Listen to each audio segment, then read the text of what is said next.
D'abord, toutes mes pensées à toutes celles et ceux qui nous ont quittés et à leurs proches, à l'ensemble des femmes et des hommes qui se retrouvent à travailler, qui, dans les hôpitaux, les EHPAD, les aides à domicile et l'ensemble des autres travailleuses et travailleurs traités comme des riens par le pouvoir hier et que chacune et chacun réalise aujourd'hui comme œuvrant à l'essentiel.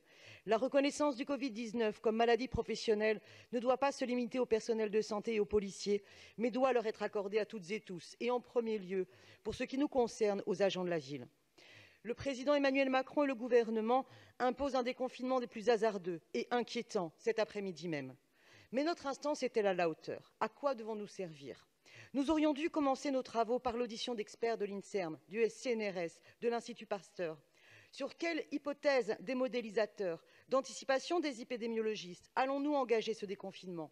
Aurons-nous assez de masques, de tests et de places d'isolement pour que les déconfinements ne débouchent pas sur une reprise de l'épidémie plus meurtrière que la séquence que nous venons de vivre?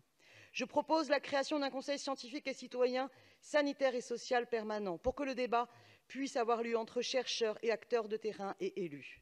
Mais déjà pour la rentrée scolaire du 11 mai, suivons l'avis du conseil scientifique et interpellons le gouvernement pour qu'il y renonce et la reporte à septembre. Je souhaiterais que le vœu qui nous est présenté puisse interpeller le gouvernement sur cette question-là. À ce moment-là, il serait utile. La question est extrêmement grave, nous devons prendre nos responsabilités. Sinon, bien que je soutienne l'ensemble des mesures qui y sont proposées et je salue l'implication des élus en ce sens, je m'abstiendrai sur ce texte. Qui peut par ailleurs ignorer la dangerosité de nos transports en commun? Encourager de se déplacer en vélo est essentiel, mais ne suffira pas vu les déplacements éloignés pour nombre de travailleurs franciliens. Exigeons une réelle planification pour garantir les conditions d'un déconfinement responsable qui priorise nos vies sur l'économie. Ensuite, pour venir en aide à la crise, face à la crise sociale terrible qui accompagne cette crise sanitaire, augmentons les moyens alloués aux aides alimentaires. Je propose que les 3 bailleurs sociaux dans lesquels la ville est majoritaire soient instaurés, en plus d'un moratoire sur les loyers, une réduction de leur montant proportionnel à la baisse des revenus des locataires.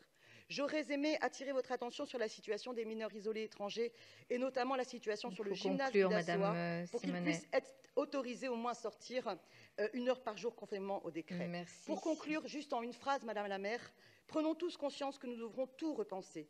Notre priorité doit aller à la situation des besoins.